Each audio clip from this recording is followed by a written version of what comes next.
ನಾನು ಈ ಥರ ಸೋಷಿಯಲ್ ಮೀಡಿಯಾದೊಳಗೆ ವೀಡಿಯೋಸ್ ಮಾಡೋಕ್ಕೆ ಸ್ಟಾರ್ಟ್ ಮಾಡಿದಾಗಿಂದ ತುಂಬ ಜನ ಸಜೆಷನ್ ಮಾಡಿದ್ದೇನಪ್ಪ ಅಂತಂದರೆ ಬೈಗಳನ್ನ ಬಳಸಿದರೆ ಸ್ವಲ್ಪ ಬೇಗ ರೀಚ್ ಬರ್ತೈತಿ, ವ್ಯೂಸ್ ಬರ್ತಾವೆ, ಫಾಲೋವರ್ಸ್ ಬರ್ತಾರೆ ಅಂತ ಹೇಳಿದ್ರೆ.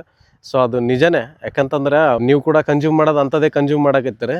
ಇದು ನಿಮ್ಗೆ ಹರ್ಟ್ ಆದರೂ ಪರವಾಗಿಲ್ಲ, ಹೇಳ್ಬೇಕನ್ನಿಸ್ತು. ಹಂಗಾಗಿ ನೀವು ಕನ್ಸ್ಯೂಮ್ ಮಾಡೋದೇ ಅಂತ ಆ ಥರದ್ದು ಕನ್ಸ್ಯೂಮ್ ಮಾಡ್ತಿದ್ರಿ. ಬಟ್ ನಾನು ಅದಕ್ಕೆ ಅಗ್ರಿ ಆಗಿಲ್ಲ. ಯಾಕಂತಂದರೆ ಆ ಥರ ಪದಗಳನ್ನ ಬಳಸೋದ್ರಿಂದ ನನಗೆ ಫಾಲೋವರ್ಸ್ ಇನ್ಕ್ರೀಸ್ ಆಗ್ಬೋದು, ರೀಚ್ ಬರ್ಬೋದು, ವ್ಯೂಸ್ ಬರ್ಬೋದು, ಏನು ಬಂದರೂ ಕೂಡ ಈಗ ನಾಳೆ ಮುಂದೊಂದು ದಿನ ನನ್ನ ಮಕ್ಕಳು ಮೊಮ್ಮಕ್ಕಳು ನನ್ನ ವೀಡಿಯೋಸ್ ಏನಾರು ನೋಡ್ಬೇಕಾದ್ರೆ ಅವ್ರಿಗೆ ನನ್ನ ಮೇಲೆ ಯಾವ ಥರ ಒಪಿನಿಯನ್ ಬರುತ್ತಾ ಅನ್ನೋದು ಸ್ವಲ್ಪ ವಿಚಾರ ಮಾಡಿ ನಾನು ಅದಕ್ಕೆ ಅಗ್ರಿ ಆಗಿಲ್ಲ.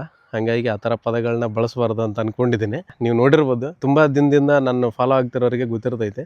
ನೀನು ಹೇಳಲಿಕ್ಕಪ್ಪ ಅಂದ್ರೆ ಏನು ಗೊತ್ತಾಗಲ್ಲೇನು ಅವ್ರಿಗೆ ಅಂತಂದೇಳಿ ನಿಮ್ಮ ಕ್ವಶನ್ ಇದ್ದರೆ ನಾನು ಹೇಳೋದೇನಂತಂದರೆ ಹೆಂಗಾದರೂ ಕಲ್ಕೊತಾರೆ.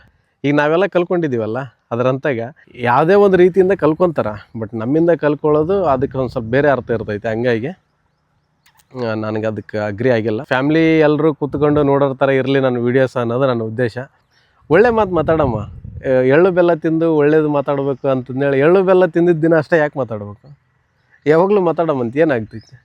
Being good might be boring, but it's good for health ಅಂತ ಹೇಳ್ತಾರಲ್ಲ, ಅದರಂತಾಗ ನೀವು ಇದಕ್ಕೆ ಅಗ್ರಿ ಆದರೆ ಫಾಲೋ ಮಾಡಿರಿ.